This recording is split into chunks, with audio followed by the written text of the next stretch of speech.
Guess people just saw him as an extra Christmas present. In the same way your cat giving you a dead mouse is technically an extra Christmas present. Though in this case, I'd accept it.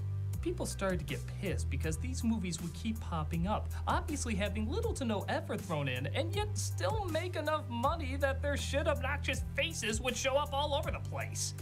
Well, you know what? I'm sick of it. I'm sick of entertainment clearly not trying and somehow getting tons of rewards for it. So you know what? I'm gonna do the same thing. I'm gonna figure out the magic formula in today's movie and see how to get the same results. Because if they don't have to try, I shouldn't have to try. Something of value is finally gonna come out of these damn movies. I will be rewarded for my suffering. My soul is prepared. How's yours? Let's take a look. Okay, so it opens up with the Chipmunks at a concert called Save the Music. Trust me, if you want to save the music, the Chipmunks are not the band you want playing there. Even dogs seem to hate them. We then see their caretaker, Dave, played again by Jason Lee, reprising his role as a pair of shredded vocal cords with a human being attached. You gotta share the spotlight. Dave! It's not all about you. Yeah, where would Alvin ever get that idea in a band called Alvin and the Chipmunks? You know, for the longest time, I didn't even know they were called Simon and Theodore. I thought they were called Antha and Chipmunks. But please, continue to keep him modest. I can't hear you over the thousands of fans screaming my name! This does make me realize, though, bringing back characters from a previous installment often equals success.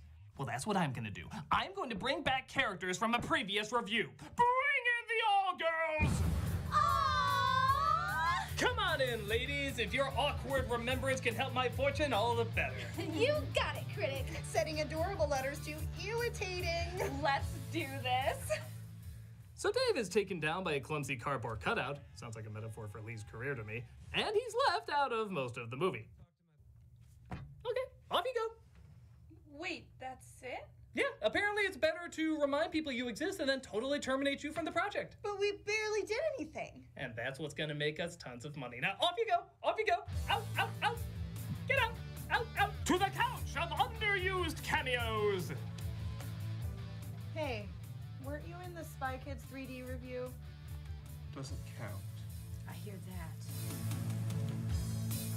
Dave tells them that they're gonna stay with their Aunt Jackie. It's just me and my ganja. No, not that one, though. Would explain why she's seeing chipmunks.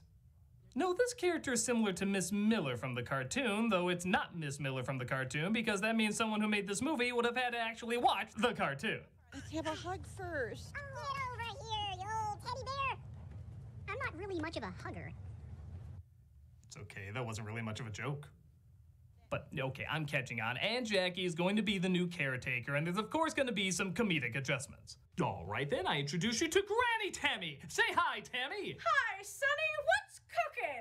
Oh, Granny Tammy, I can tell we're going to have a lot of quirky adventures together. On to the next scene.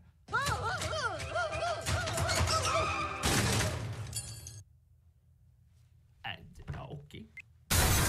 This is what the people want to see, apparently. Man, in literally 5 minutes, 2 of the caretakers who should have been major roles have been taken out. Oh, this way everyone will be dead at the 25-minute mark. 2 dead, 25 to go. Instead, we get her son Toby, played by Zachary Levi, who you may remember as Chuck or Flynn from Tangled, and here where he plays his biggest role as the poor man's Jimmy Fallon. I'm not gonna be like, I know everything and you do this and you do that. Like my dad. Okay, now I think I'm catching on. Bring in the Dog Girls! Duh! Wait a minute. Those are like the exact same characters. No, they're not. Yes, they are. They look like us, sound like us. They even have the exact same characteristics. Yeah, you can't even tell us apart. No, it's totally different. See, they have shirts of countries with no names on them. You know those obscure shirts you saw all over the place. Look, mine's US. Mine's Canada. And mine's so obscure, it doesn't even have a country. It's an ironic statement. Of what? That we like irony? I'm so glad you see the brand new comedic possibilities of this. Now, you three, into the studio. Wait, what? Yeah, you're still barely in this. But we have to go, like, barely. We're barely into the studio!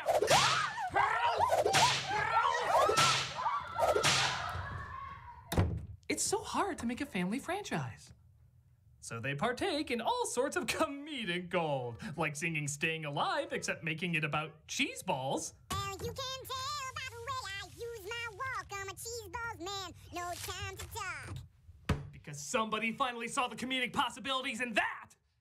And of course, the essential slow-mo kicking pan to open cheese balls while holding high note for a song about cheese balls. Oh yeah, now that joke suddenly makes sense. You know, I'm not gonna lie, I expected more out of the director of Private Parts in the Brady Bunch movie, but I also suspected less out of the same director of Dr. Dolittle and John Tucker Must Die. So I guess it evens out.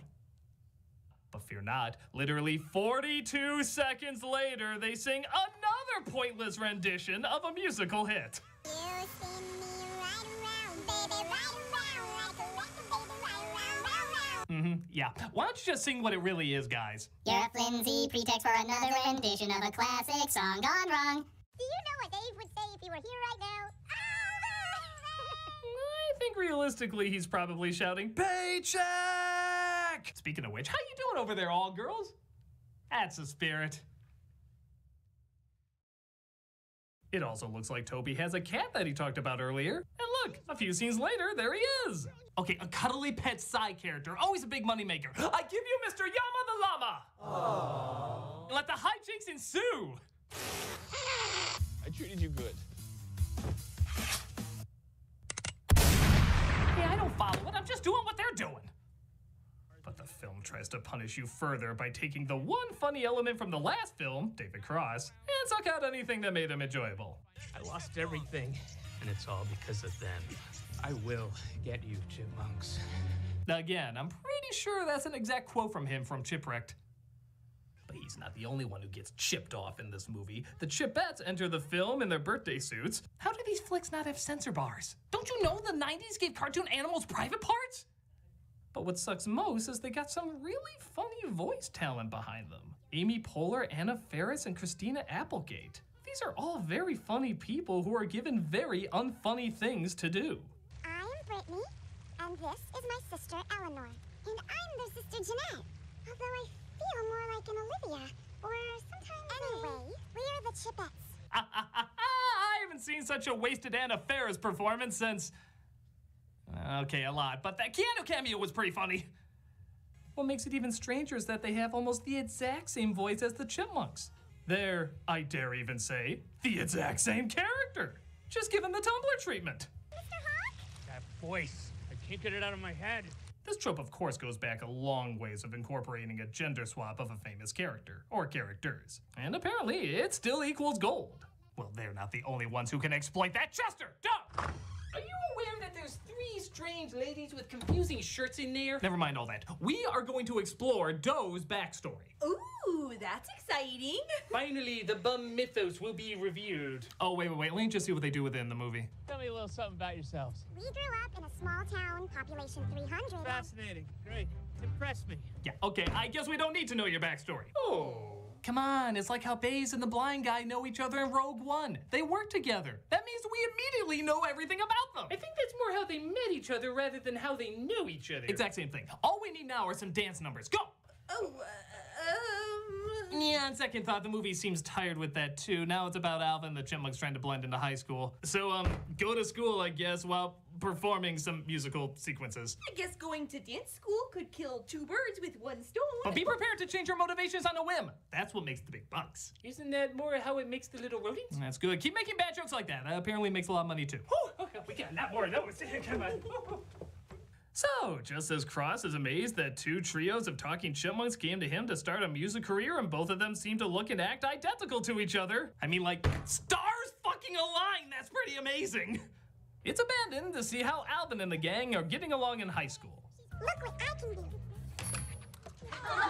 You are the adorable. Oh, that's right, I forgot this movie comes with a note. Every time certain lines from this film are uttered, an award-winning playwright shoots himself. You might want to see how Lin-Manuel Miranda is doing.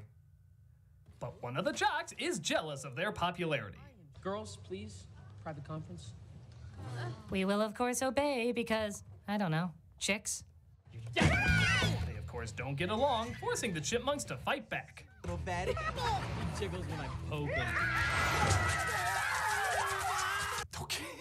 Apart from driving this movie's kill count to rival that of 2016, take a look at how they animate his face. He tickles when I poke him.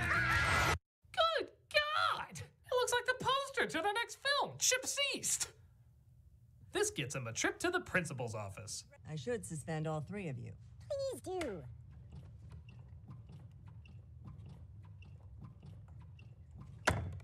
Okay, how unfocused does a film have to be when looking at a bobblehead mated into your script?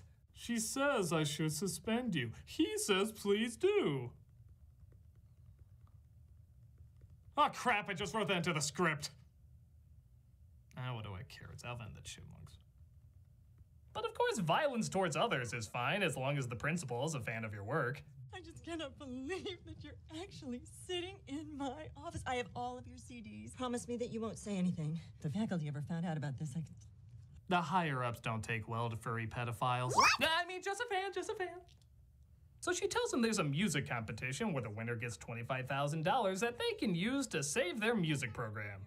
Because I guess this is the plot now. Oh, never mind, we're back to the blending in plot again. You're next, Furball. You talking to me? You talking to me? I'm the only one here, so you must be talking to me. Really? We left a pause for that joke. Oh, booyah! Dude's got hands. We can definitely use him on the team. Okay, I guess this is the plot now. It looks like Alvin is trying to be a sports star when... Okay, I guess we're back to this plot again. So the Chipettes are gonna compete against the Chipmunks. I dreamt we didn't have a family anymore. Oh wait, Theodore feels like the family's falling apart. I guess this is the plot now. Oh look, Toby recognizes their teacher from when they were in high school and is in love. Really? We're throwing this in too. Okay, I will play your goddamn game. Malcolm. Yo. The doll girls are suddenly in love with you. Why are they in love with me? You met in school. Oh, now I know everything. All girls. What? You have to score the winning touchdown at a football game. Which one? Anyone. Chester, go. For Shinizu, I need you to hate each other while also preparing for a dance competition. What? True, it's going against what you originally were, but that doesn't matter when money's involved. Go. I mean, you are so pretty and smart. And you are the handsomest man in the world. Why did that insult him? I usually say in the universe. Malcolm, you need to be angry now. Get revenge on somebody. Who? I don't care, anybody. Neil Patrick Harris. Hey, we love Neil Patrick Harris.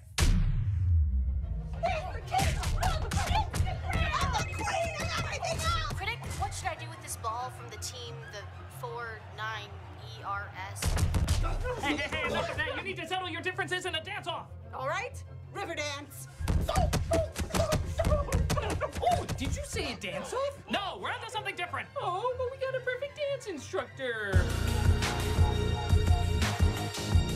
No, you need to now be injured and out of half of the movie. I think we'd be better at that. You're in charge of finding a cat to almost never talk about. I had a cat once. It was 10 years ago. That's way too much attention. More vague, more vague. I find your lack of vague disturbing. Somebody call 911! Okay, I think we're good.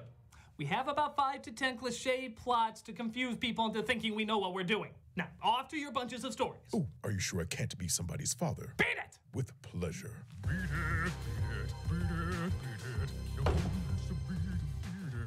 This had better be a big hit. It wouldn't be the first time I've obliterated these rodents.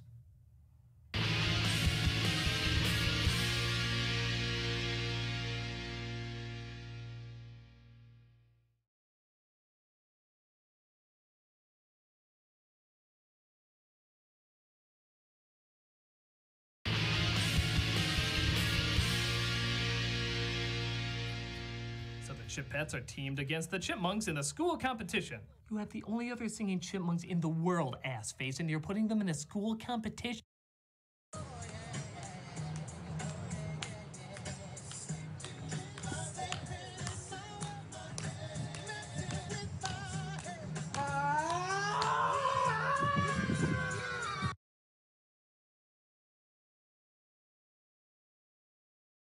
What the fuck? And the school agrees there'll be a big competition to see which one they send to the, competition. This creates friction with Alvin, who doesn't want to perform, but instead wants to play football. This looks like a job for a Dutch oven joke. Dutch oven! Not the Dutch oven! Oh, anything but the Dutch oven! Must find fresh It's sad in a Chipmunks movie when I had to make the very real argument, at least they didn't eat shit. Oh, Toby? This is my contractually obligated cameo! All good here. Come home soon. Bye. But that doesn't seem to help things as Alvin gets way too into his game. I'm gonna crack you like an acorn and eat you for dinner with some fava beans and a nice Chianti. You're right, movie. More kids do need to see Silence of the Lambs. He wins on Air Bud logic, but sadly that means he misses the competition. And now, let's hear it for a group that will rock you like a hurricane. She's gonna make the front page of the news someday, and not in a good way. The Chipmunks! But they admit Alvin's not there, and they can't go on without him, resulting in the Chipettes winning. I realize how devastated you Chipmunk fans must be. I'll have to carve Alvin Y in the back of my skull until it makes it right. This causes Theodore to run away to the zoo, but gets cornered by a bird. Hey, birdie, over here! Oh, careful. He might look down at you if you were actually there. Oh, not literally. Oh, the suspense. Will he step forward as the trainer offers him a treat?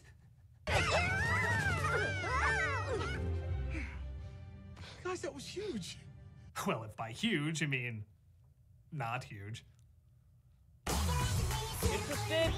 Call Ian Hawk. But a talent agency was watching a random school video, as agencies do, and decided to give the Chipettes a chance of a lifetime. Guess who's opening up for Britney Spears at the Staples Center tonight? She's at a crazy enough point where singing Chipmunks can open for her. When is the school contest? Never about that stupid school contest. A contest so stupid I knew an agency would be watching it! He wants to split the girls up, though, and when they refuse, he takes matters into his own hands. Okay, who likes barbecue? Barbecue. Because I know this awesome little barbecue restaurant in the valley that makes the best roasted chipmunk. Korean place? I don't know what's funnier, the fact that Roasted Chipmunk would be the happy ending, or the fact that this is still a better girl rock and roll story than Gem. If someone was barbecued in that, though, it would be a better movie.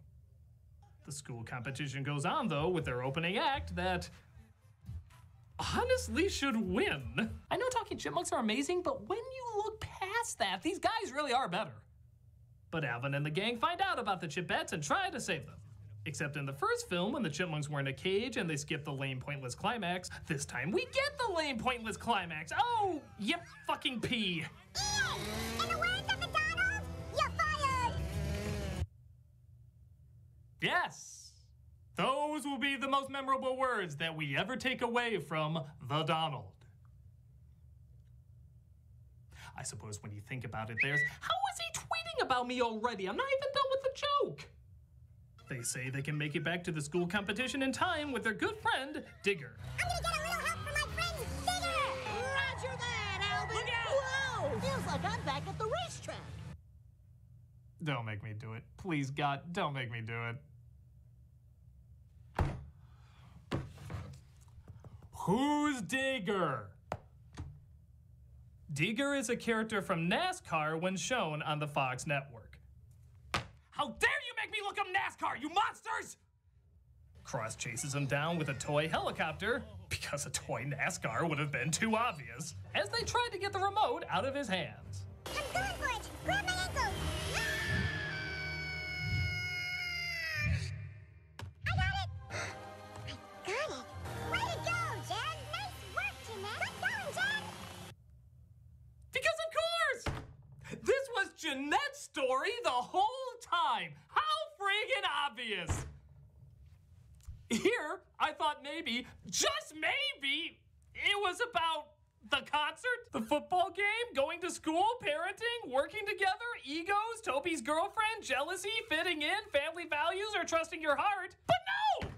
It was about Jeanette conquering her fear of heights, which has never been brought up in the entire movie until right now.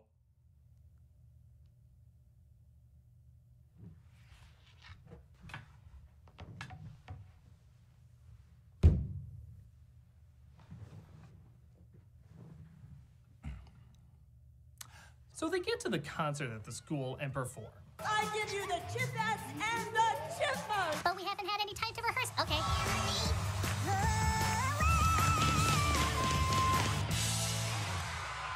It's clear that we have a winner Yeah, the judges haven't voted yet. of the $25,000. Lot of money to give away just on the fly. And it's West Eastman High. You know, the first act was technically a lot better. Okay, the Chipmunks win. Creepy announcer, gladly give it to creepy principal. This seems very wrong. Meanwhile, at the stadium, despite the movie pretty much promising us Britney Spears, she never shows up in the film, and instead we get this. All the single ladies, if you want to get married, have a ring. Put your rings on it. Again, is this really that much different from how we've seen Britney before? I'm kind of shocked the audience could tell the difference. Okay, 2007. So that was the Suckwool. It's all over the place, not funny, boring, unimaginative, and has no focus. It's stupid, it's dumb, it's dumb pit. And I just imitated it perfectly. Practically line for line, I got the formula down. That means I'm gonna be making millions in a matter of seconds. All I have to do is count all the moolah I'm gonna make from this point on. And the turnout is... average? What about being number one at the box office? Critic, none of the Chipmunk movies were ever #1 at the box office. Ever. What? They did okay because they rode on the success of other December movies. They've been the one family film clearly not trying to win any awards. But then why do so many people go and see it? High-pitched voices are cute! Duh! Aw. So by that logic, I can make $1 million just by...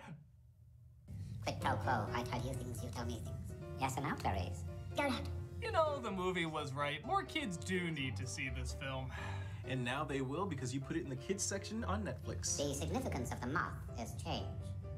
Caterpillar into chrysalis or pupa. That'll be one of millions of angry parents. Your money's already mine, I don't care. I'm the nostalgia critic. I don't get it, I just exploit it. No, it's like Hannibal ate Fred. I smell a squeakquel. You use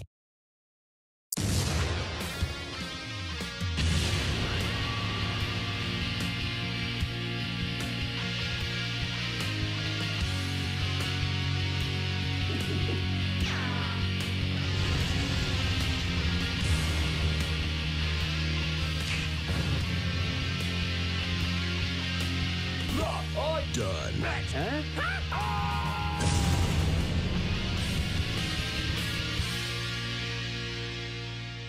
Hello, I'm the nostalgia critic. I'm 3D! What the hell was that? You must excuse him. He's always this way. Who the flying Ritalin are you? We are the 3D brothers. He's distracting, 3D? I'm dignified. You may have noticed my work from films like Hugo or How to Train Your Dragon. Wait, if you're the 3D brothers, where's the third one? Oh, he's over there. You might recognize him from movies like Clash of the Titans or Last Airbender. We call him Doesn't Count. Hey, doesn't count. Show him your effects. Oh, ooh, my hand is slightly in front of my face. What does it matter? I'm not even supposed to be here. Oh, now that's not true. Yes, it is. Mom thought I'd make things better, but all I did was draw attention to how broken everything really is. He's always getting involved where he doesn't belong. Okay, what has that asshole been in? Oh, the usual 3 movies tripe. 3 movies? Yes, Jaws 3, Friday the 13th 3, and... Don't say it! Spy Kids 3. No! I don't want to do Friday the 13th Part 3. You're doing Spy Kids 3D. Even worse!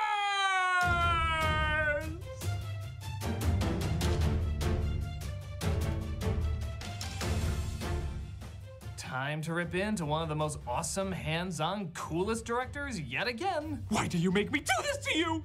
Robert Rodriguez. Known for making tons of impressive films on a very small budget doing a lot of work himself, his focus was to have the creativity of the production disguise how unbelievably cheap it usually was. Sometimes it worked, sometimes it didn't, and sometimes it did both.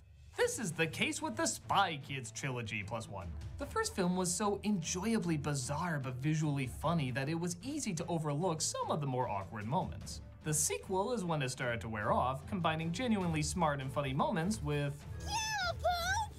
But just when you thought there couldn't be more, he made Spy Kids 3D Game Over.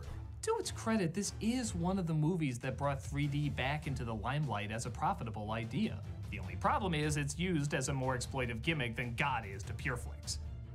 Is it as bad as, say, thinking Sylvester Stallone can play a hippie? You had the children's attention. The question is, what are you teaching them? This is Spy Kids 3D. The movie begins telling us to put our glasses on. Yes, thank you, because if we saw this throughout the majority of the film, we would be helpless to figure out how to stop it. Today's feature presentation will also be in 3 dimensions. Alan Cumming is kind enough to interrupt his nut gouging of your childhood tour by letting you know that you only put on your 3D glasses when the characters in the movie put them on. Which they wear, not surprisingly, 90% of the movie. So why don't they just make the whole goddamn thing in 3D? What, did he want to give the people in the theater a little arm exercise? This is entirely pointless. Maybe the strategy was to have the people say, the characters seem flat and not at all three-dimensional. Wow! Now the characters seem flat and not at all three-dimensional in 3D! He doesn't even call it a movie! He probably just Dropboxed it to someone and was like, yeah, I made this in my garage, call it whatever you want. It's debatable whether or not it's actually a film. Personally, I'm hoping this will start a new fad in credit identification. I was here because I'd gotten a call. It opens with the boy spy kid. Yeah, I'm sure he has a name, but who are you kidding? We all just call him the boy spy kid. Having left his agency and turned into a gumshoe, don't do it, you son of a bitch! I know why the water from your park is missing. Pray tell. It's winter. Man, I thought the sequel to Blade Runner would be a little bit more adult than this. Actually, the funny thing about this opening is that the weird stilted acting is surprisingly kind of welcomed. Their attempt at acting out an adult situation is similar to watching the kids from Home Movies make their films. They shut down the park during the winter. Who's they? The people who really own this park. All right, cut. Guys, that was great. Did that feel good? Once we shoot on location, this thing is gonna be incredible. But to be fair, their acting isn't the most childish. That complete level 5, untold riches, toys, and prizes. When Stallone is picking a movie, can we just have an old lady in a blue dress hit him with an umbrella and shout, Sylvester! He plays the Toy Maker, a man who's been banished to cyberspace but disguised himself to release a VR game known as Game Over, which is kind of like marketing a board game called You Lost. Boy Spy Kid heads back home to feed his small soldiers when, oh god, Inspector Gadget finally assimilated his niece. The OSS could really use you. It's good to take care of your family. But remember one thing, everyone's your family. That makes no sense. That makes no sense? You live in a Rescue Rangers treehouse with Budgie, the scary helicopter? And that makes no sense? Why don't you just tell me George Clooney is the President of the United States? What the hell's going on? Mr. President? Okay, I'll accept this as some form of reality as long as Clooney still talks to everyone in a patronizing tone. The fact is, there is no retirement. Once an agent, always an agent. Now it's time for you to be a big boy and reinstate. His whole acting career is just saying diplomatically why we all had to clean our rooms. He tells Boy Spy Kid that Girl Spy Kid is missing, so he travels to his old agency to get some answers. Apparently his sister is caught in the mind of Vincent D'Onofrio, I mean the game, as it seems to be a trap for all children. The inventor of the game, he wants to enslave the world's youth with mind control. Please, I think we've all purchased EA games before. So Boy Spy Kid goes in to see if he can beat the game, save his sister, and apparently alert nobody that this hot-selling game is going to take over the minds of the children of the world. Don't worry, they'll release a patch for it later.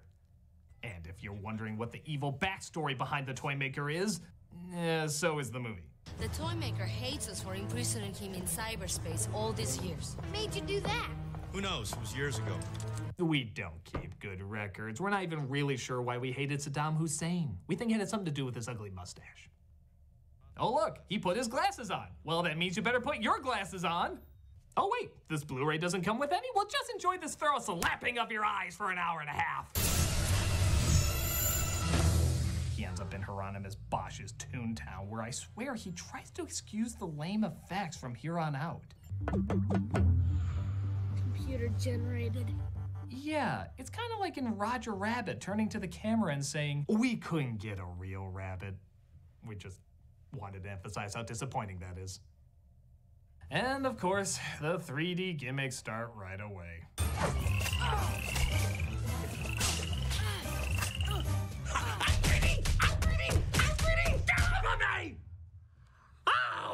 Sorry, distracting doesn't yet know the responsibilities of his 3D. You think? You see, I use 3D as a means to transport people to another world, helping the viewer immerse themselves into the story. Yeah? And what does he do? Well, you know that trick when you're a little kid and you want to annoy someone without touching them? Spy Kids 3D!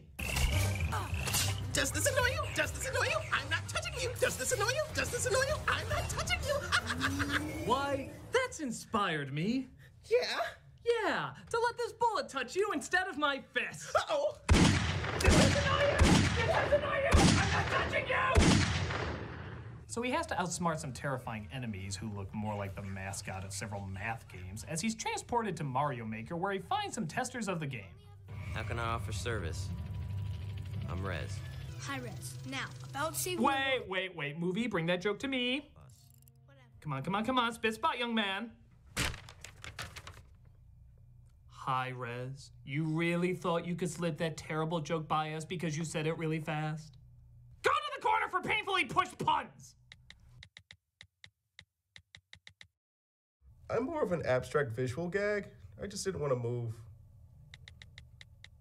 So he tells the testers what's going on, but they don't believe him, so they send him to a level on the moon. Gee, if only there was a way to stop their gameplay, talk to them in real life, and let them know it's all true. But unfortunately, they can. Thankfully, though, this game is apparently half Who Wants to Be a Millionaire. You do get one additional lifeline. Call up the family files. So he brings in his grandpa, played by Ricardo Montalban. Pros, superior intellect. Cons. Karn! I don't care, it was totally worth it! Don't look at me. I choose Grandpa. One moment. So Grandpa welcomes himself to Fantasy Planet. Not really sure how they flew him into headquarters so fast. Maybe they just keep him in a storage closet. And it appears he has a history with the toy maker. The toy maker is here? You know him? I've been hunting him down for 30 years, Junie. I'll chase him around the moons of just this moon until I give him up. To be fair, I probably would have liked the ending of Into Darkness if it went this route. You can walk. Oh, I can do more than that. The sad thing is, it still looks more realistic than his plastic chest. But he gets distracted by a butterfly. No, really, I guess he likes enforcing ADD stereotypes. As Boy Spy Kid travels to an arena even lamer than Pokemon Stadium. Oh yes, Pokemon fans, bring me your comments of anger. They nourish me. It turns out he has to defeat Arya Stark at Mighty Morphin Pacific Rimgers in order to move on to the next level.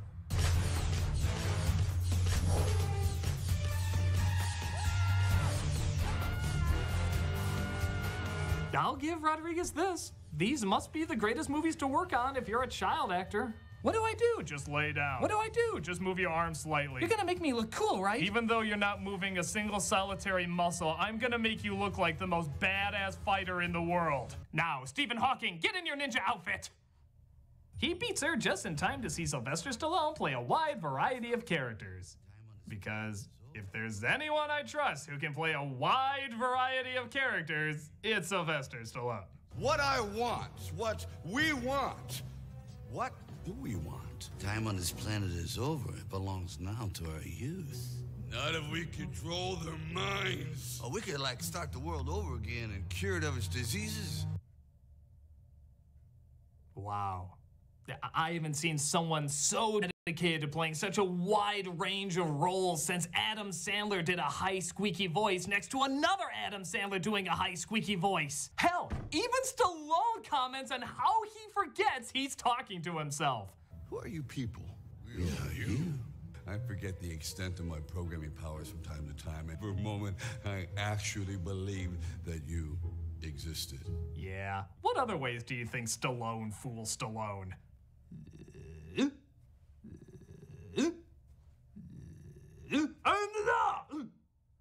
But they mistake Boy Spy Kid for a magical character just called The Guy, who is supposed to lead them through the final level to win. So they ask him to prove his worth in yet another meaningless detour. Welcome to F-Zero Chance of Liking This. We were gonna go with Mario Fart but we found it be a repeat of the stellar camel poop joke in the second one. Still a classic.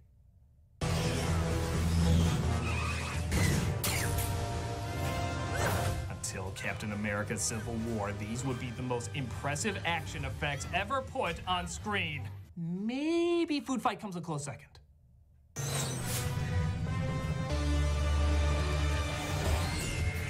Amusingly enough, watching this just makes me wish I was playing this game instead of watching it as a movie.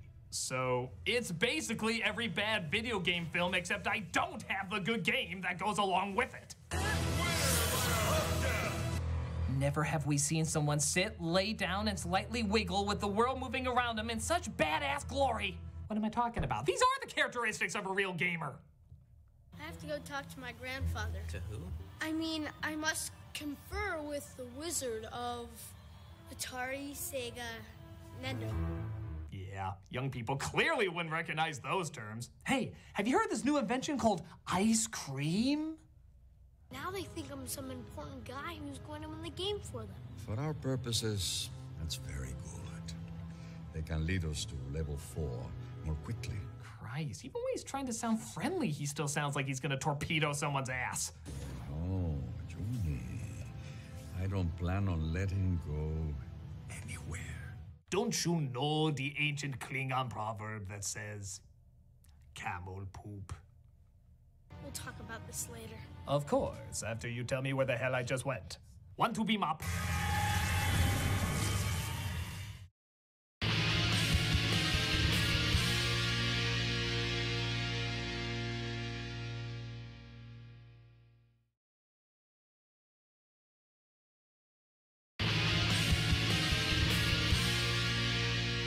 So he convinces them all to work together. If we all work together, we all win. With my strength, my brains, my cool, and my axe. They get to level 3, but it looks like it's Duel of the Fops, as 2 of them have to fight and 1 of them has to lose in order to move on.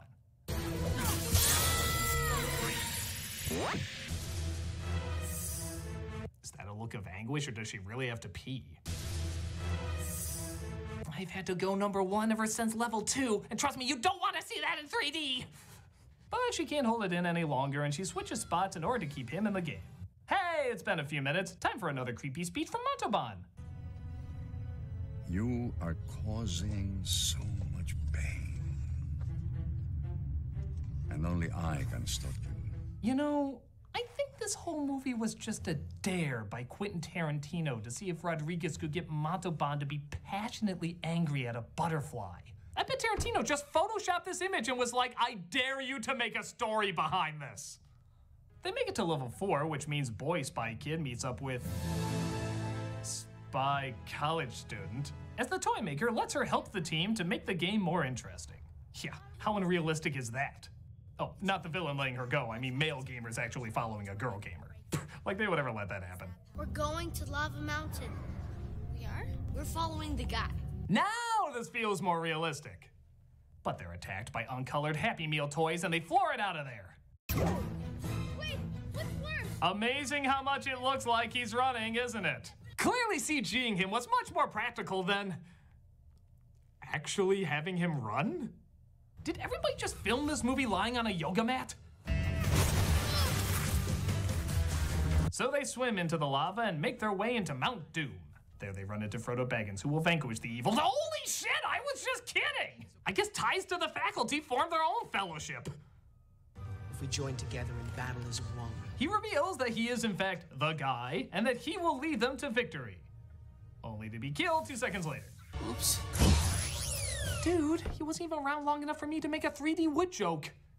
But the girl who died earlier suddenly returns. This is Demetria, my girlfriend. My friend. I'm his girlfriend.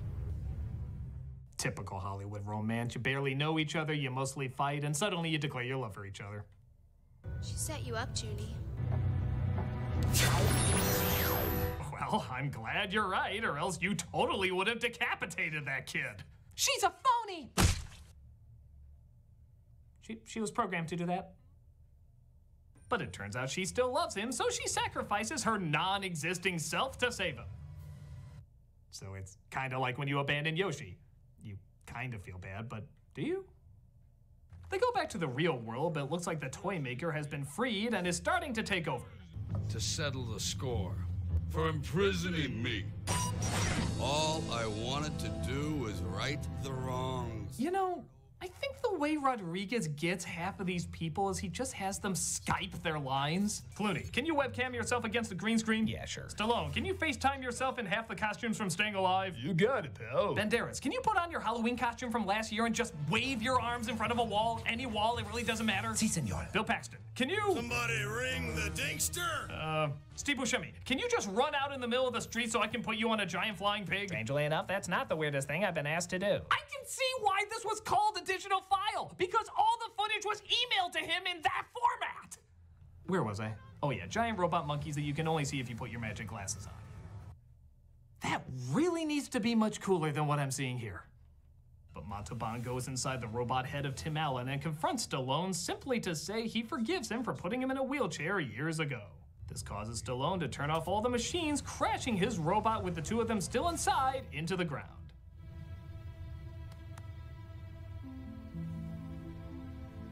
Grandpa!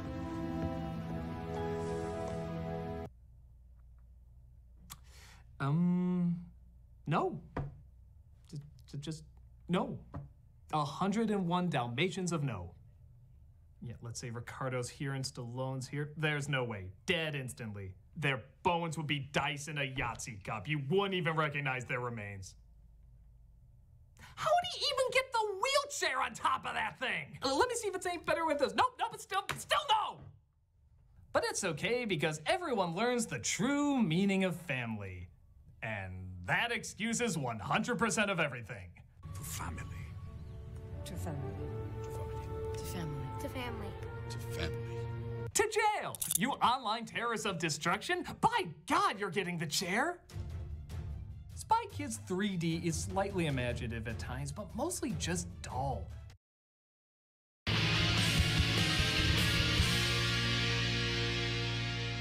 Hello, I'm the Nostalgia Critic. I remember it so you don't have to. And welcome to another rendition of WTR, aka, Was That Real?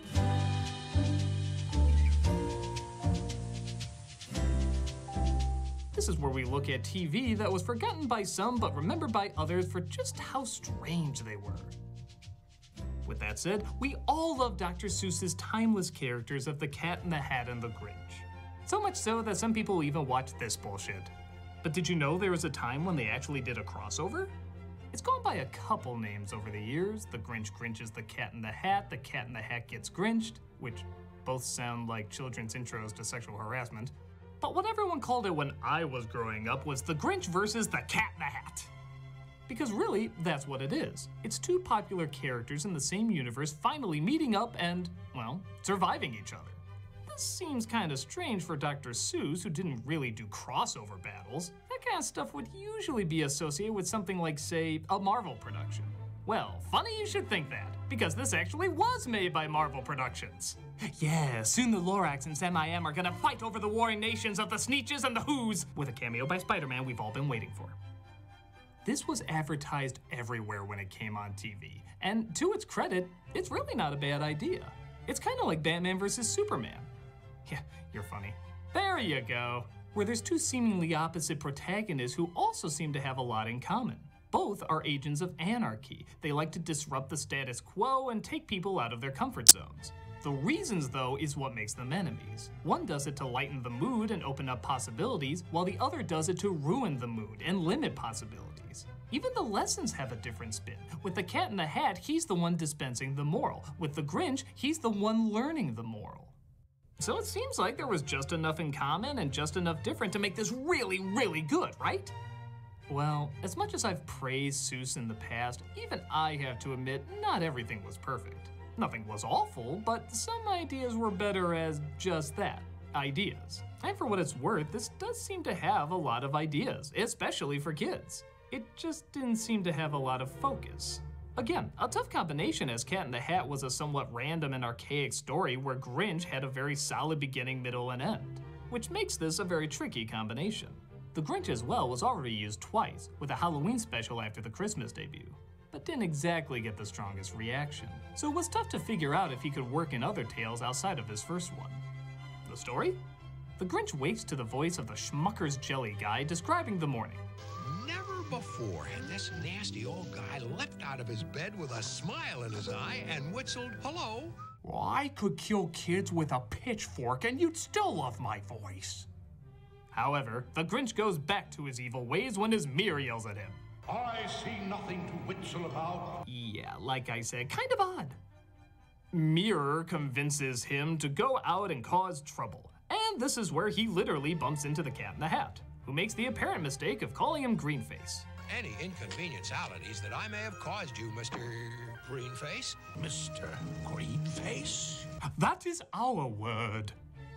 So the Grinch decides to chase him down, create a machine that messes with reality, and just kind of annoy him. It's kind of a downgrade compared to his other adventures. First he wants to rob people the joys of giving, then he wants to terrify the world with fear from hellish-looking monsters. Now he's just kind of a troll. In fact, you could argue he's literally the world's first internet troll. Think about it. He uses his computer to hack your everyday life to mildly annoy you. And he's the only one that finds it funny at all. Guess he's sort of a pioneer of obnoxiousness when you think about it. And that brings about the most horrible things. I'll admit, it's a little odd to see the Cat in the Hat constantly duped and get more and more frustrated as it goes on. It's kind of like seeing Groucho Marx get mad, or Radical Edward get mad, or the Roadrunner get mad. There's just some creations you always think are gonna be comfortable and in control of their world, which makes it a little off-putting when you see they don't always have the smart answer. It really cracks me up when he flat out calls the Grinch a psychopath. That Grinch, that psychopathic Grinch. How funny is that? There's a Dr. Seuss story where somebody uses the word psychopath. That's insane. Or psychopathic, I guess. To be fair though, only a psychopath would change the pronunciation of words to make them rhyme. The sounds that you make are the sounds of my choice. I can make you sound better or make you sound worse. Cheater! Are you feeling pretty good, Mr. Cat in the Hoot? Goot and Hoot? Why were you changing that? They already rhymed. This all comes to a head when the Grinch uses his machine to mess with a restaurant for really no reason than to give Seuss an excuse to say he took LSD for inspiration. Yep, this is another Dr. Seuss trip-out scene that doesn't connect to much, but who cares? It's a Dr. Seuss trip-out scene. I will totally endorse getting a minor drunk if it leads to another Pink Elephant sequence. Screw priorities, I want a trip-out, man. Look at this, he's going against the lesson of his own books. Green eggs are okay, but polka dot eggs? Chuck that shit. But to be fair, maybe the Cat in the Hat's frustration ties into the kinda sorta message. Yeah, even the moral is a little hard to grasp, but I still can't say it's really wrong in any way. Amongst his frustration, he finally realizes that the way to win is not killing by anger, but killing by kindness. He goes to the Grinch's house and reminds him of his mother. Even a Grinch had a mother who taught him of love. Thank God he happened to have a good relationship with her because it eventually softens him up and makes him good again. He even has an inner monologue with her, which, the more I think about it, strangely happens a lot in this. Half of the special is technically just people talking to themselves. Everyone's a psychopath! So I guess the message centers around power of motherhood to always bring family into everything, that a person's weakness is in their heart. It's confusing. Nevertheless, it is still a kinda nice, albeit unfocused scene leading to a relatively harmless ending.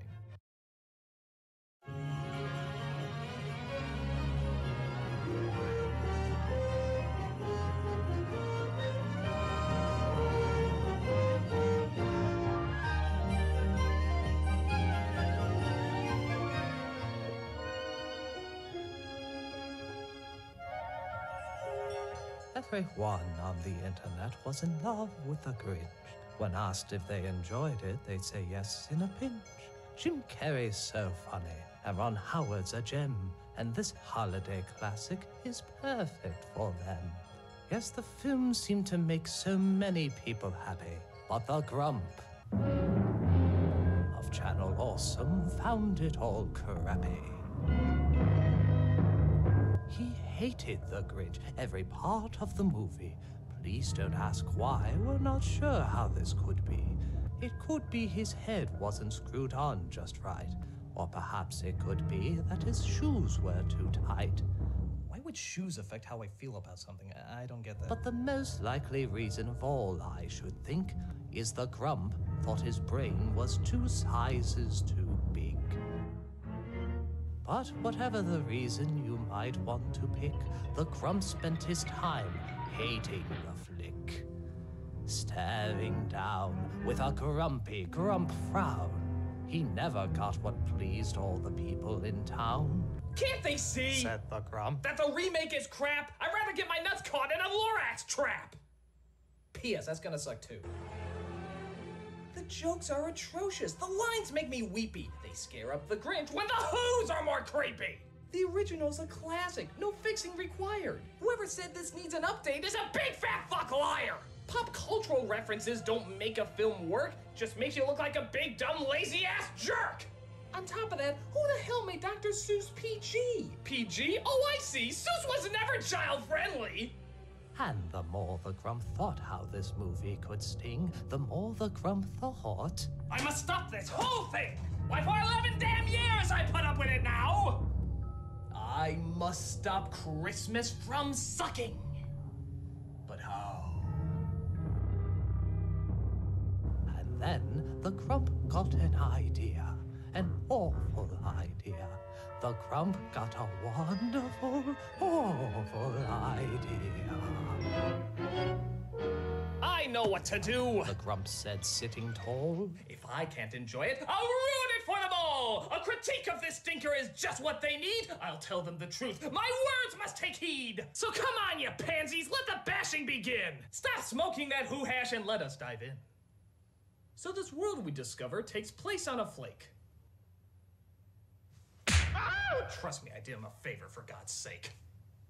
We see the Who's in Whoville are merry and bright. Many of them you'll be seeing in your nightmares tonight. Seriously, these Who's are freaky as hell. Were their mothers all pregnant when they fell down that well? Dad? Yeah? Doesn't this seem like a bit much? This is what Christmas is all about. But we see our main innocent, and of course her dad too.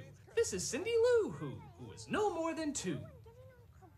Well, but we'll give him a little leeway. Everyone getting all kabobbled.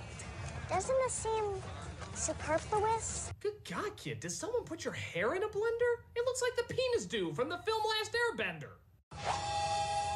I guess I could use a little social interaction. We then see the Grinch, the epitome of cruel. And yes, to be fair, that makeup is pretty cool. He looks just like the Grinch, despite the film's flaws. But hey, could be worse. They could have given him cat claws. I merely noticed that you were improperly packaged, my dear. So, as you'd guess, he hates Christmas to a T. And so would I if I lived in this town constantly. For Whoville looks dirty and kind of polluted. There's smog everywhere and the colors are muted. The wide angle makes things look strangely intense. And is it me or did someone rub Vaseline on the lens? What happened to you? It was too Grinch! And the constant camera movement has got to be the worst. There's more Dutch angles here than in Battlefield Earth. This doesn't look magical, it's ugly and heinous. This isn't Christmas time, it's Fear and Loathing in Las Vegas. But at least we know the Who's have Christmas spirit in check. Will I blow every fuse if I tried to keep up with you, Martha May? Oh, no, strike that. They're as phony as Glenn Beck. Isn't this antique darling? For you see, these Who's are competitive and beyond materialistic. A town that just loves the spirit? I guess that was unrealistic. For these Who's are corrupted and commercial to the max. But don't worry, it's just a story arc written by talentless hacks.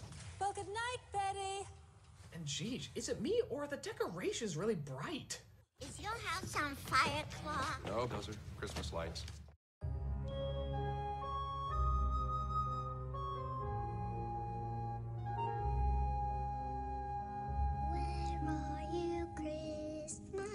Ugh, really? We're letting the brats sing here? It sounds like something that came out of Charlotte Church's rear. My world is changing. I'm rearranging. Don't get me wrong, I'm sure she's trying her best, but we need this song like we needed one in Polar Express. It's pointless, unneeded, and doesn't sound good. Be it ever so heinous. And speaking of things that should be avoided if they could.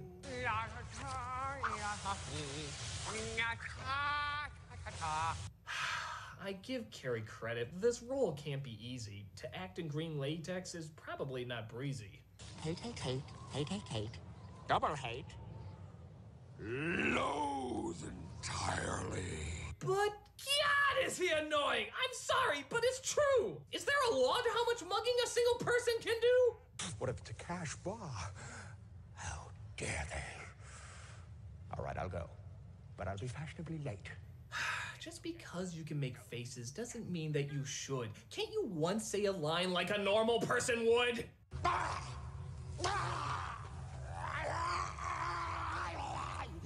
Didn't you take anything from the great Boris Karloff? You sound like Sean Connery if his nostrils just fell off!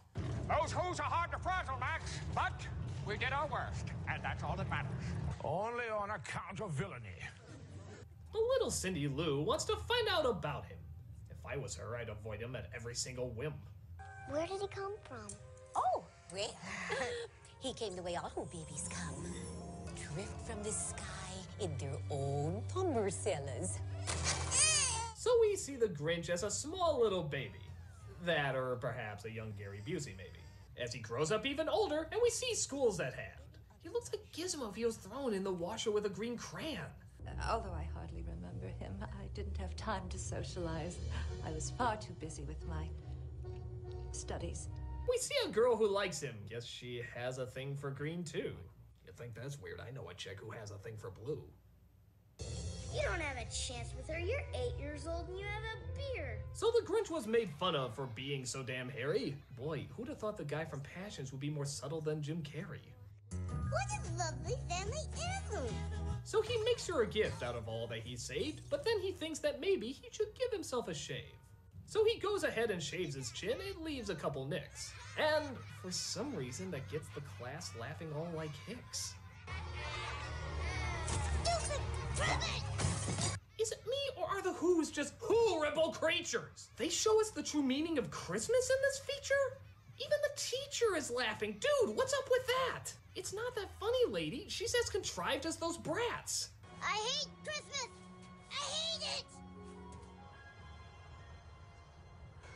So, whatever the reason, his heart or his shoes, he stood outside his cave, hating the Who. Wait a minute! Whatever reason, dude, are you high? They just told you the reason, you dumb, stupid guy!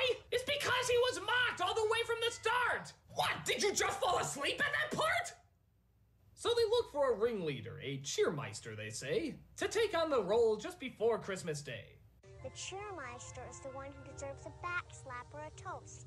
And it goes to the soul at Christmas who needs it most. And I believe that soul is the Grinch. She's right. So Cindy tells the Grinch in his Grinchy Grinch lair, dude, do her parents ever accompany her anywhere?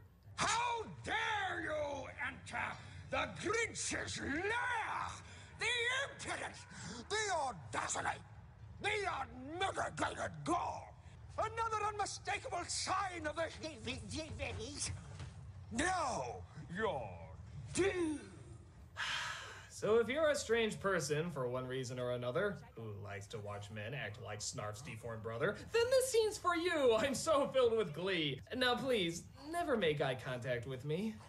What do you want? I came to invite you to be holiday cheermeister. So the Grinch heads on down. He'll be glad that he did, because this scene happens. You know, for kids. So they force him to party and have a good time, but one certain present starts to eat at his mind. A razor, it appears, to have dampened his cheer. It didn't make sense then, and it really doesn't here.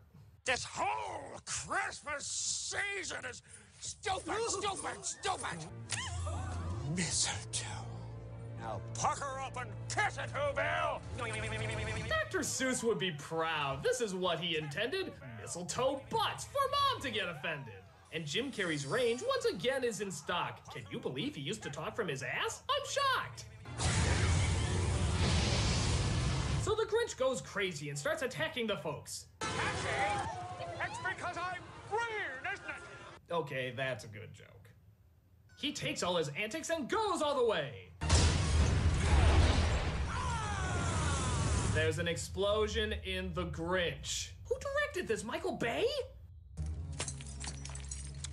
I'm hurt, Lou. I'm hurt, and I don't hurt easily.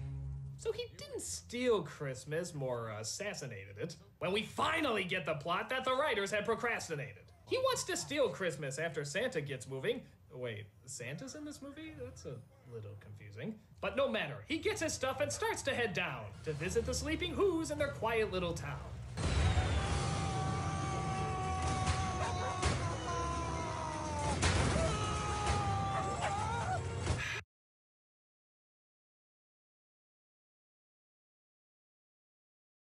At the risk of sounding incredibly droll.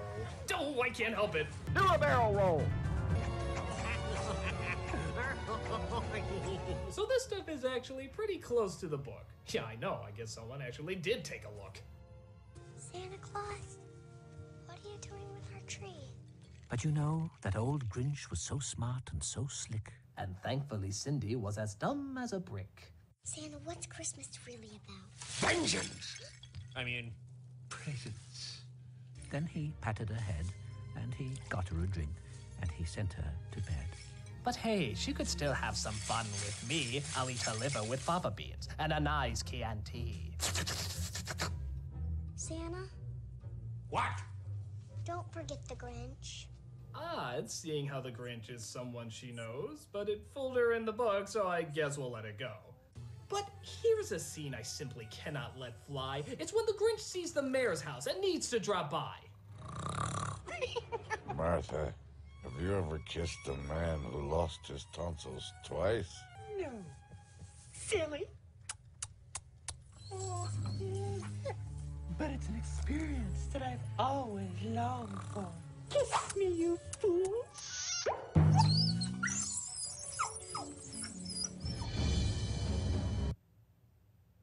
Really, film? Really? You had to go there! The Arrested Development guy kissing a dog's derriere? Did your 5-year-old decide to start writing this part? Kissing dogs' anuses, ho-ho, this is high art! Now, just to clarify, this is the Christmas classic you all love? A dog's ass, a guy's lips, pleasantly shoved? Have you gone crazy or totally insane? How can this scene cause none of you pain? What the hell would PETA say for this little canine? Oh, hell, as long as he's not wearing a Tanuki suit, it's fine. So as the film promised, he steals the holiday, which puts all the Who's in alarming dismay. Invite the Grinch! Destroy Christmas! You choose to listen to a little not to be taken seriously girl. It takes them a while, 5 minutes or more, to realize that Christmas doesn't come from a store. I'm glad he took our presents. You can't hurt Christmas, Mr. Mayor, because it isn't about the gifts. Well, I don't need anything more for Christmas than this right here. My family. You know, I kind of like the original. Yeah, I know, big surprise, but it made sense that they already knew where Christmas lies. For nothing could dampen it, and that was uplifting. Here there's blaming and yelling before they start shifting. The message is there, but it doesn't stand as tall. And if you can't remake it better, why remake it at all? Maybe Christmas. Perhaps.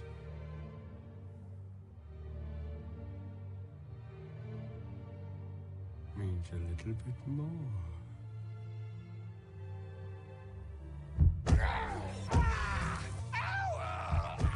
Wow, way to ruin such a touching little scene. Good God, for a moment, I almost saw a subtlety.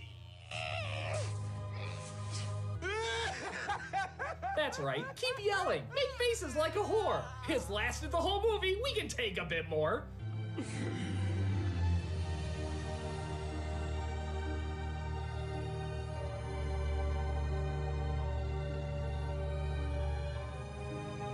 So, God's in this movie? Well, that I didn't know. Does he say, I am the creator of a television show. Hi, Mr. Grinch! So with a smile from Cindy and a pedo smile from him. He brings the gifts back and the town lets him in. He hands back the presents and everyone is happy. Only one other thing could make this ending more sappy. My heart belongs to someone else. The girl all grown up wants to date him now, see? Because once you've gone green, there's nothing in between. So Christmas is as high as anybody reaches, and the Grinch carved the beast made from fresh roasted sneeches. Who wants the gizzard? I do. Too late. That'll be mine.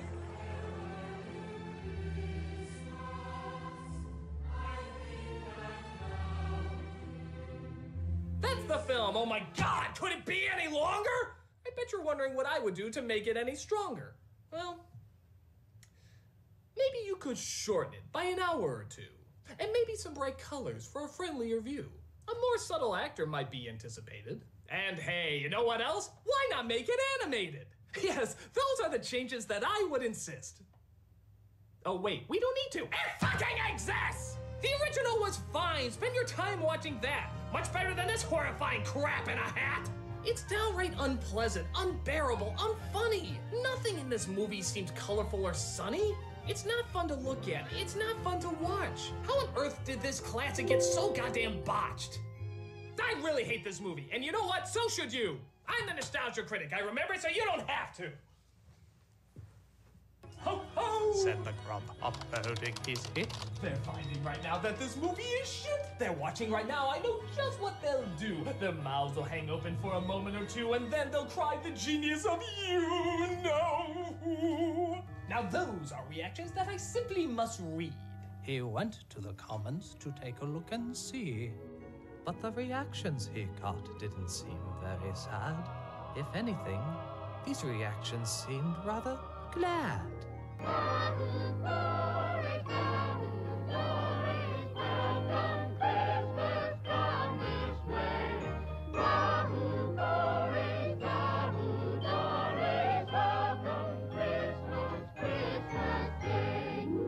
Simply must read. He went to the comments to take a look and see. But the reactions he got didn't seem very sad. If anything, these reactions seemed rather glad.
Mission begins in 60 seconds.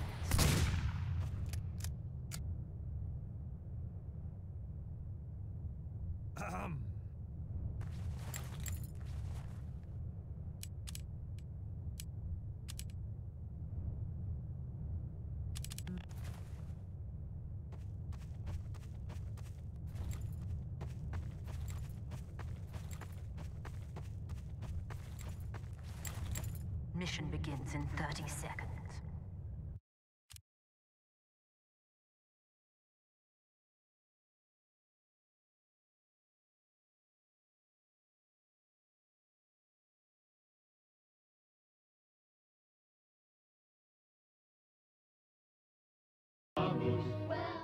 They still loved the movie from beginning to end. There was no one to anger, upset, or offend. He didn't stop the people from liking it. They loved it. Somehow or other, it was still just as beloved. And the Grump, feeling like he's been horribly conned, sat puzzling and puzzling. What the hell's going on? They like mistletoe butt! They like boobs being harassed! They like seeing a pervert kiss a dog's ass! He puzzled and he puzzled till his puzzler was sore. Then the Grump thought of something he hadn't before. Just because he hates something doesn't mean others should. He could share, not force, his opinion like others would. For it's all our different outlooks that makes us people grow, and everyone is different, like every flake of snow. For different points of view could exist for a reason. To learn about one another, and to make each other decent. Nah, I'm right, they're wrong. Well, fuck you then.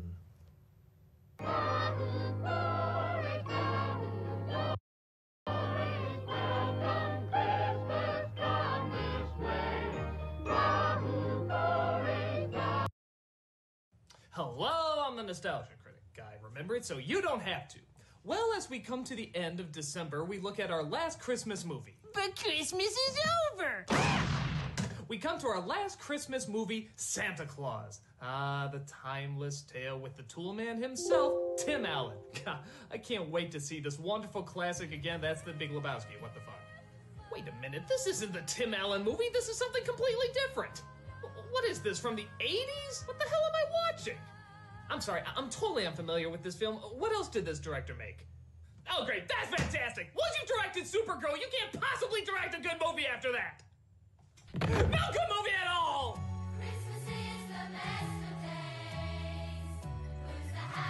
Yes, it's the ever-growing cult classic Santa Claus the Movie, starring Dudley Moore, John Lithgow, and yes, the Big Lebowski himself, David Huddleston.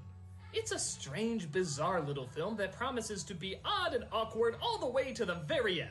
Why is this movie continuing to gather such a weird yet growing audience? Well, let's close out December to find out. This is Santa Claus the Movie. So we open in sort of a Viking-ish village where we actually discover the origin of Santa Claus. Oh, you mean we're gonna talk about the actual St. Nicholas and what we historically know about him? He's a fat guy with toys. We're running with that angle. How does he find time to make all those things? He makes time. What can I tell you? It gives him pleasure. He hasn't put out in weeks, has he?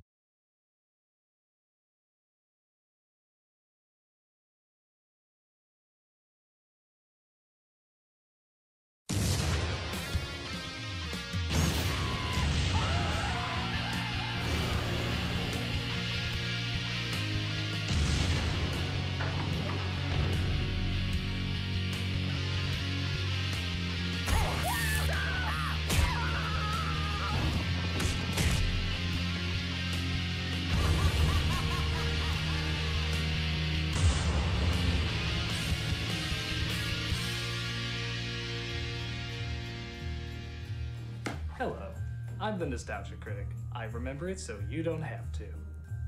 Merry Christmas. I know a lot of you are expecting me to have some sort of big explosion of joy and cheer like I do all the other years, but a lot of people have been saying that was kind of scary and not really keeping in the Christmas spirit. So, to keep me more relaxed, I have a chill pill patch, so it'll keep me completely under control. So, this year, things are gonna be a bit more traditional. We have a fireplace, decorations, we even have snow. I have no idea how that's possible. Why, hello, Malcolm and Tamra. Got some cookies and eggnog for us this holiday season? Yes, to relax us in this time if this isn't right. Huh? This is Christmas, you should be able to celebrate it however you want to. Sorry, Tamra, but I don't want to scare the sweet people at home with my disturbing obsession. I want to be relaxed, soothing, marketable. That's what people like. Yeah, you weren't here the previous years. Trust me, this is for the best. This isn't right. And seeing how we are having a much more calm and subdued Christmas, we're gonna celebrate with a traditional, calm, subdued Christmas special. Here's a little ditty I like to call Grandma Got Run Over by a Reindeer. Mostly because it's called Grandma Got Run Over by a Reindeer.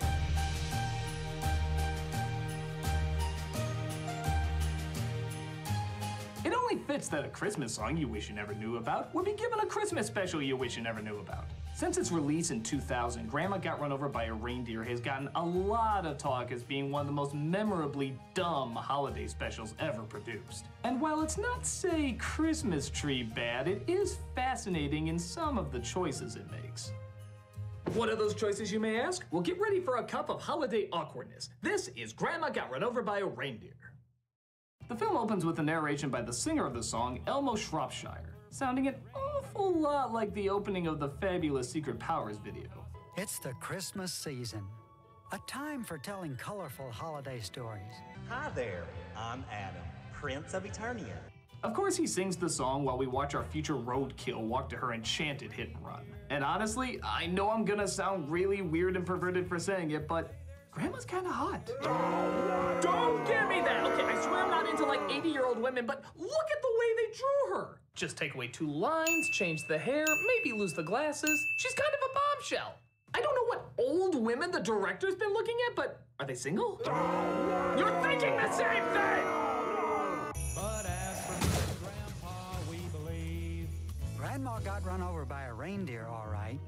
And as incredible as that was, it almost put an end to Christmas. I love how he describes his grandma being pummeled as incredible and then follows it up with the actual bad news that it almost ended Christmas. I think this guy's way too accepting of violence to the elderly. It was December, and everyone in Cityville was caught up in the chaos of the holidays. Yeah, that's right. The town is called Cityville. Isn't that the place where the Powerpuff Girls fight crime? I know. It's a joke. And if you think that's bad, take a listen to what the last name of our main characters are. And that's me, Jake Spankenheimer. Spankenheimer? That sounds like a German porno that takes place at an S&M dungeon. Guten Tag, I am Spankenheimer, und this is my lover, Fuckvergnügend. So it looks like Grandma owns a shop that even Cracker Barrel would call excessive, where she reads to the kids while the rest of her family takes care of the customers. But her grandson, named Jake, is struggling with the idea that maybe Santa Claus doesn't exist. Adding to your Christmas wish list? I remember when I had a random poster of a mule on my wall. It was right next to the globe that no kid has ever owned, yet for some reason keeps popping up in kids' room cliches. Tell her, Mom.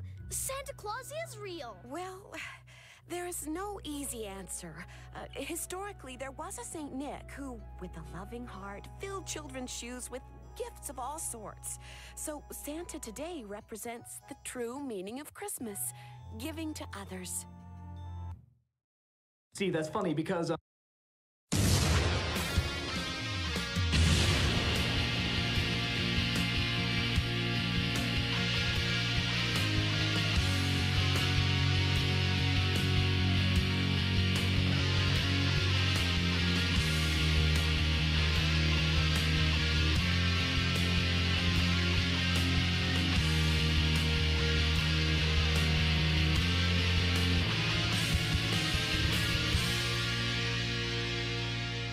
hello, I'm the Nostalgia Critic guy. Remember it so you don't have to. You know, It must be hard being Jewish. I mean, I don't want to make an assumption about a pain a group of people I don't represent is going through, but it's gotta be hard.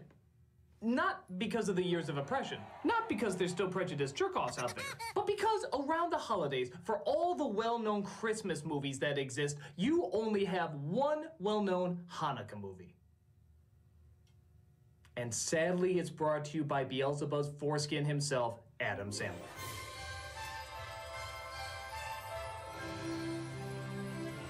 Yep, we have Jimmy Stewart finding the will to live again. You have Adam Sandler humping a car. We have Ebenezer Scrooge donating to the cold and hungry. You have Deer eating shit.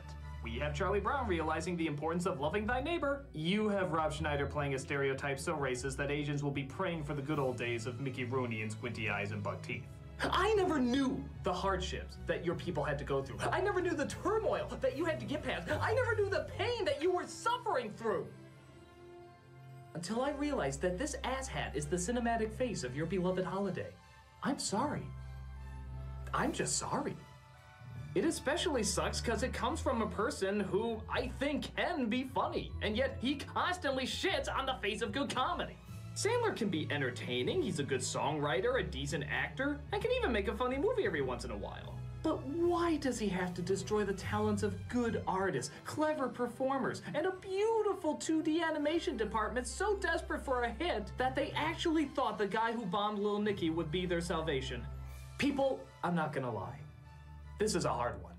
No matter what holiday you celebrate, this is one of the hardest movies you will ever have to get through. Which is why I'm giving you permission right now. If you want to go watch something else and leave me here to review it, I will completely understand. What do you say we dick the horse with balls of horny? Or, seeing how it's the holidays, you could sit and watch the movie with me. This is 8 Crazy Nights. Oh, it's that kind of movie. Oh, Pete, change the title? Ooh, get over me! So the film opens with a Rob Schneider narration. Good start. He tells us about Davy, played by Adam Sandler, and how everyone around Hanukkah time is happy except for him. Which is ironic, as during most viewings of his movies, Adam Sandler is the only happy one, and everybody else is miserable. The head honcho.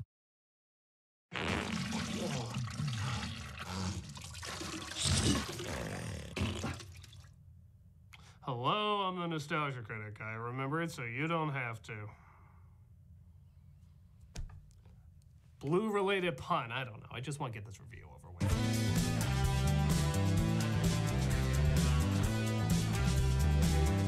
After the, and I can't believe I'm saying this, smash hit Smurfs movie, it only figured to do a sequel with the exact same people. The downside is it's lame, contrived, not funny, bad for kids, bad for adults, bad for anyone. Actually, let's make this easier. The upside is it made a lot of money. And of course, that's what matters most, so they threw more money at the sequel to make more money back. The result, once again, is an unpleasant bouquet of nausea under the guise of family entertainment. And seeing how the last time I did a crossover was with the Black Nerd, it only figures to extend him the same offer again.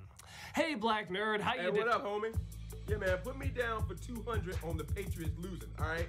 Ain't no way their ass can cheat their way to victory this year. You know what I'm saying? When you gonna come back here with my bone, all right? I got to get hot. Man, Black Nerd has to do a review of the new Power Rangers movie trailer, and I can't do that unless I get blazed at. Oh. Hey, man, I'm about to call you back. There's a White Walker present. Well, well, well, if it isn't the nostalgia, bitch. Hi, Black Nerd. I was reviewing Smurfs 2 and was wondering and I get it. You thought I was gonna leave beautiful sunny California to fly to your neck of the woods in the dead of winter to talk about a damn Neil Patrick Harris Smurf sequel with your punk ass? Well, I don't know about my ass's punk qualities, What the hell's wrong with you, man? You think that's all there is to me? You think I'm all just Smurfs and Ninja Turtles and Power Rangers and Tiny Toon Adventures and shit? I don't know. I'm a grown-ass man. What about you? You sit around all day watching 80s and 90s kids TV shows and movies? I don't know. That's real sad. I feel bad for you, critic. I'm gonna pray for you. Maybe the next time you do a charity shout-out, it should be shouting out to getting you a life. I ain't got time for this. I got an underground gambling ring to take care of. Not to mention all those hot Nintendo Switches I'm gonna sell on eBay that fell off a truck. You ain't hear that from me. All right, man. Peace, loser. Yeah, that's right. You better run. What you say, punk? Nothing. Mm-hmm. Watch yourself. Oh, and by the way, call me when you do Smurfs to Lost Village review. I'll be right there for you, critic. I love you like a play cousin. I'm Audi 5000. Chain chop yelp. You punk ass motherfucker. Well, I'll show him who's got a life. I'm reviewing Smurfs 2. The film opens with Smurfology. Isn't that the church Tom Cruise belongs to? The evil wizard Gargamel was concocting a diabolical plan. Definitely the same church. As the narrator gives the backstory of how their only female, Smurfette, entered their group as a creation of Gargamel to infiltrate them. Papa saw the good in her. He turned her into a true blue Smurf. What did he do to her in there? Is it the same treatment Link gets when he goes into that woman's house to regain life? Because if so, this would be more than a PG. But it's as the narrator gives the backstory of how their only female, Smurfette, entered their group as a creation of Gargamel to infiltrate them. Papa saw the good in her. He turned her into a true blue Smurf. What did he do to her in there? Is it the same treatment Link gets when he goes into that woman's house to regain life? Because if so, this would be more than a PG. But it seems like she still may have a little bit of evil in her. She's got a dragon wand! Oh, it was all just a bad movie. Smurfette, are you okay? I heard you from my peeking perch outside your window. There. Everything's going to be fine. Now, I'm sure you were going to take a shower or something, so why don't you get to that? Gargamania, the magical sensation that has captivated the nation. The movie kindly reminds us that Entertainment Tonight is still on TV, and that Gargamel uses what little magic he has left to become a famous magician. This displeases his Bad Meow Mix commercial. I mean Pet Cat. Get it. Father's going to love this. I just want to play. These two characters are Vexy and Hackus, played by Christina Ricci and J.B. Smoove. I'm introducing them to you because the movie forgot. We didn't see them made, we know nothing about them. We're just stuck with these two characters that never ever got an introduction. Don't you hate it when that happens, Bill? Mm-hmm. That is so Bill. But there's big trouble brewing down at Smurf Village. Like Smurfette thinks everyone forgot her birthday, when really there's a surprise party being planned. Shit's getting real! Occasionally, it's good to have a little alone time. Yeah, so take a hike. Yeah, we don't need you here. We're good. So, no one remembered my birthday? Okay, there's like 1 billion of you, and nobody invented Facebook yet. I think this would be quite common. Also, you nearly wiped out their village. You're lucky they didn't burn you like a Kentucky Fried Joan of Arc, and you're bitching that they forgot your birthday?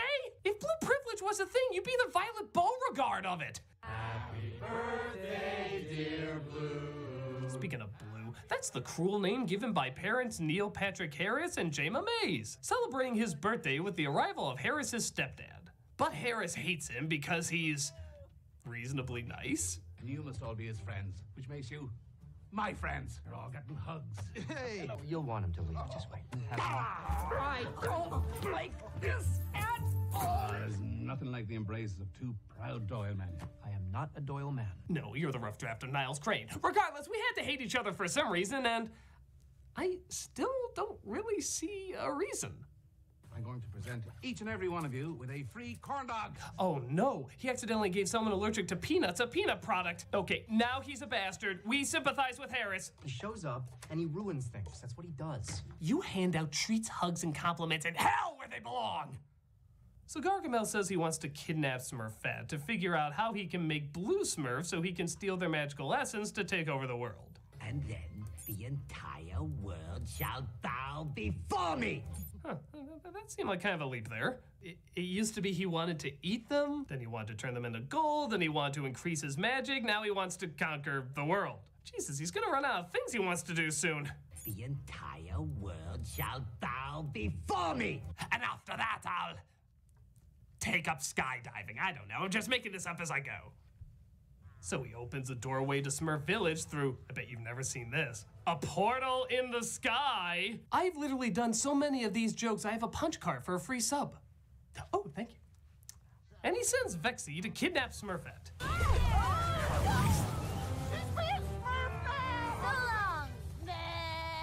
Another sign of high-paid writing there. And then she says, "So long!" Not bad for someone to just learn how to talk. I've done so many of these jokes, I have a punch card for a free sub. Oh, thank you. And he sends Vexy to kidnap Smurfette.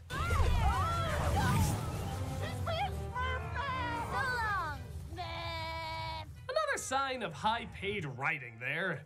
And then she says, "So long!"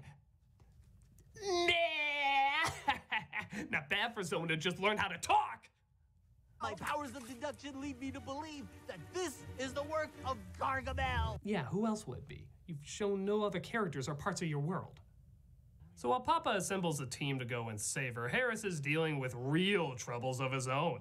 Like his stepdad wants to put a crown on the birthday boy. What? You didn't bring the crown. Don't put the crown on him. This is the way you do it, look. Do you see what is going on out there? Oh, yeah, he's a terrific role model. Well, this is inexcusable. What kind of monster would do such a thing? Hey, Tamara, what's wrong with you? Well, after being estranged from my drunk, abusive grandpa for years, he calls me up today and tells me that even at birth, he didn't consider me part of the family. Oh, come on, that's nothing. This grandparent gave his grandchild a paper hat. A paper hat!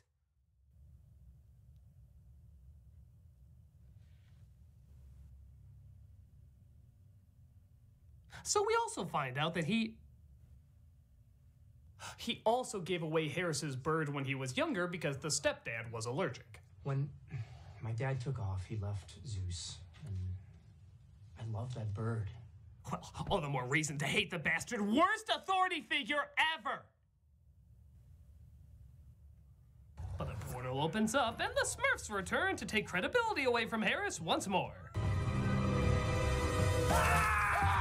Welcome to hell. This is exactly what awaits you in the fiery pit. It's just this on a non-stop loop. Clumsy, is that you? I'm blind. Oh, who am I kidding? Any part of this movie would be playing in hell. What are you guys doing here? Smurfette's been taken. Wait, what? What do you mean taken? What other way can you interpret that? You got cast in a Liam Neeson movie. What do you mean? What do you mean? I'll call the dog sitter, you get Blue's passport. So Harris and his family agreed to help them by going to France to find out where Gargamel is performing. And... Bill! Bill, I didn't know you were here. Mm-hmm. God, seeing you again makes me realize I should forgive him for the bad things he said. Mm-hmm. Thank you, Bill. Mm-hmm. I'm so glad we have this detailed history together. Mm-hmm. God, that is so Bill! Jayma tries to find out what room Gargamel is in, but the hotel won't let her. But she dresses up like Audrey Hepburn, so they will tell her. No one wants to be on the fifth floor. Oh, I'm just astonished there's a Breakfast at Tiffany's homage and yet no Mickey Rooney dress up. Imagine how that would have gone. Oh, hell no, I'm not doing a sketch on that. I want to keep this channel. Hi, Daddy. Oh, yeah, I forgot. Blue's performance in this is... Well, he's a kid, so how do I put it lightly? He's the worst thing I've ever seen.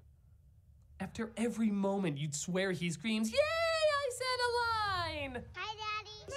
Smurf. Daddy always loses. Yeah. Are you an angel? Oh, sorry, that was Jake Lloyd, but it was hard to tell the difference, wasn't it? Gargamel uses his magic to turn Harris's father into a duck and fling Harris around the room. Daddy, slide! Daddy, slide! You're not acting! You're not acting! Not fooling it out yet. Open wide as yet. No, throw the kid in there. That'll be more than worth the price of admission. Put him down! Affleck, motherfucker! What are you so cross about? You always barge in and ruin everything. You're like a walking disaster. You know, I really hope someone was just channel surfing and came across this scene. I would love for them to rationalize what's going on. I'm pleased. Yes, for Look me in the eyes and say that. I can't. That's right, because it's not. And yes, by the way, a good chunk of this movie, we had to deal with the stepdad as a duck. That's a duck. Okay, I need to know if you fit in a blender. What makes the scene even stranger is that he's got a little black stripe on his beak, so it looks like we're listening to Hitler Duck. I do not want to listen to Hitler Duck. No wonder the cartoon that preceded it was this. This, of course, just adds to Harris's anger of his stepdad. I'm gonna strangle that duck. Vic's like a black cloud that follows me around. He shows up. Yeah, whether you want him to or not. A lot of fathers don't even do that. He's not my father. Need I remind you, paper hats and being allergic to birds? Devil! Hurry. Whoa! Look, Daddy! Oh my God, every time that kid talks, cancer gets a little stronger. But that doesn't stop his stepdad from coming anyway and getting caught by the chefs. Oh yeah, it starts with the ducks, and soon no one's safe. Really? Duck Hitler just made that joke. What's next, Heil Flipper? The literal goose step? It looks like Smurfette is getting more friendly with Vixie, but unfortunately they already used their I kissed a Smurf joke in the last movie. I'm sorry Papa Smurf didn't come for you. And I'm sorry you were in that darn cat. Maybe your place is here. With us. Yeah. Maybe it is. Yes, after being here less than a day, and most of that day being used to torture you, clearly this is where you belong. Why is she being nice to them? She's just identifying with their captors. No, she thinks we don't care anymore. Maybe it has something to do with us acting like we didn't care anymore. Yeah, if you knew her sensitivity was so great, like she clearly said here. They know how tough my birthday can be. Why would you be stupid enough to fake her out? Isn't that like half the day telling someone how much you hate them and then at the last minute just saying, kidding, love you? But again, maybe that would work, seeing how she suddenly thinks Gargamel is a caring father simply because he gives her a gift. Yeah, Mal, Neil. Okay, I'm not gonna say anything, but I am gonna freeze frame here. Do as you will, Internet. It's the Smurfs. Nobody will fault you. Smurfette also seems to get her first taste of real power when Gargamel gives her a tiny magic wand. How do you know I won't use it on you? Because, Smurfette, I am your father. Search your feelings. You know it to be true.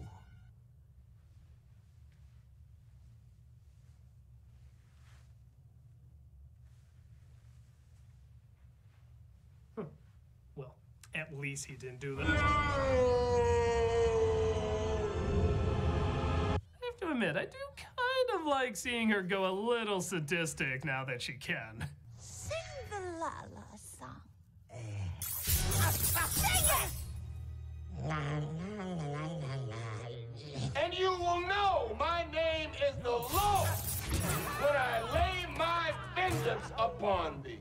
She seems to enjoy doing evil, especially when it's inconsistent, like not breaking mirror glass but breaking window glass, as the Smurfs are launched out while Harris saves his stepdad. Take to the skies, God. Free at last! Free at last! What are you, Martin Luther Wing? But that wasn't Star Wars related. It just feels good, okay? Harris's dad catches the falling Smurfs just before he turns back into a human. Where's Smurfette? Truly. Nice going. You are Satan's anus with Klansman mustard! How dare you save the Smurfs from a falling building! Actually, I would hate him too.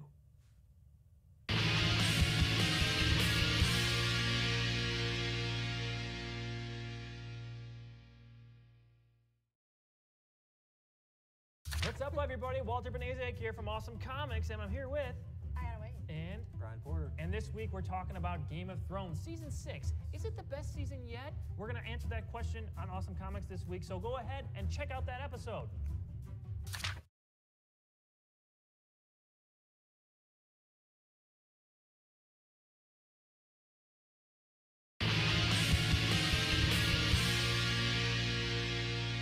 So it's revealed that all of Harris's anger towards his stepdad was for nothing.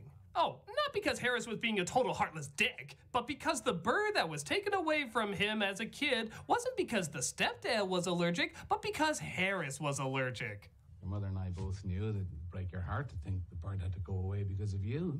Sniff my feathers. Truth itches, doesn't it? Well, that changes what was obvious. obviously a legit reason to hate a parent.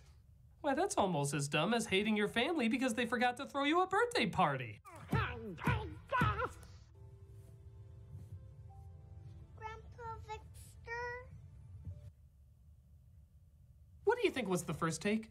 I mean, if they always have to use the best take for the film, what do you think the other takes were?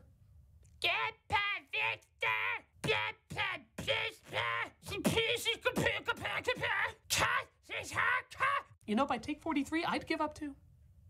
And because this film totally doesn't care that it wants the main theme to be daddy issues, exactly like the last film, we once again have another balcony scene between Harris and Papa Smurf, exactly the same as the first one. I haven't done enough.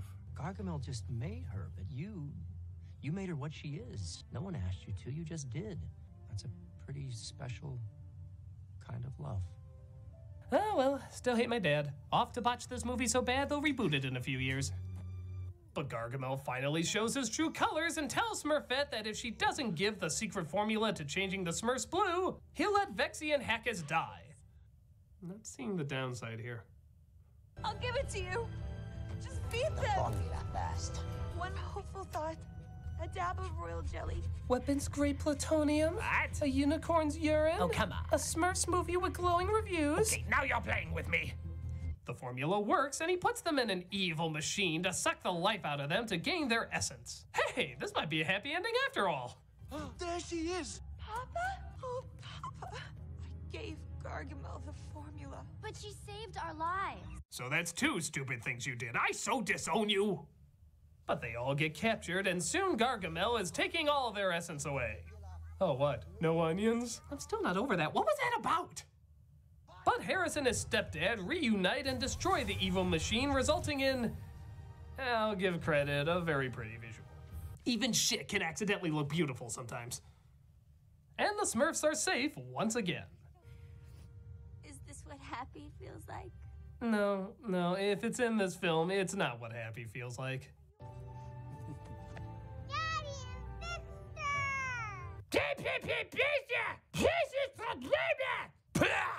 Yeah, don't expect to be nominated for a Screen Actors Award anytime soon.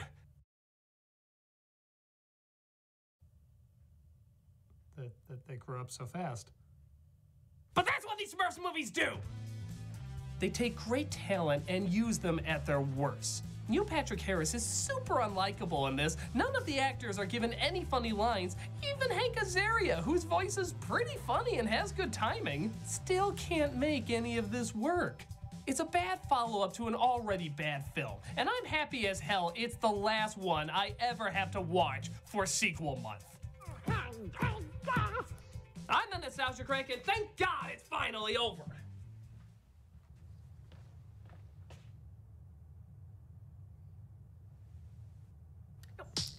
You can't just do 2 sequels for sequel month. Oh, really? Let me check my rule book. That doesn't exist. Oh, yeah, here it is, right under Article 1. Okay, the people deserve more, even if it goes beyond the month. Yeah, but they're not getting it.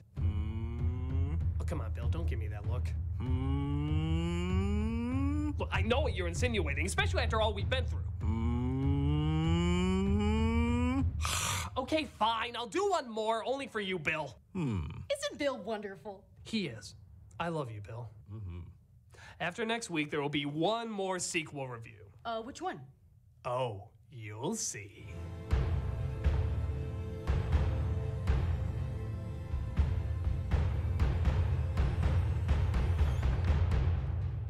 Okay, Bill, what the hell? I thought I knew you.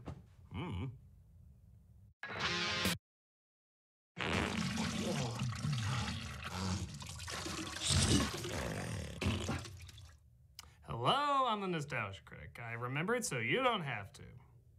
Bad kitty.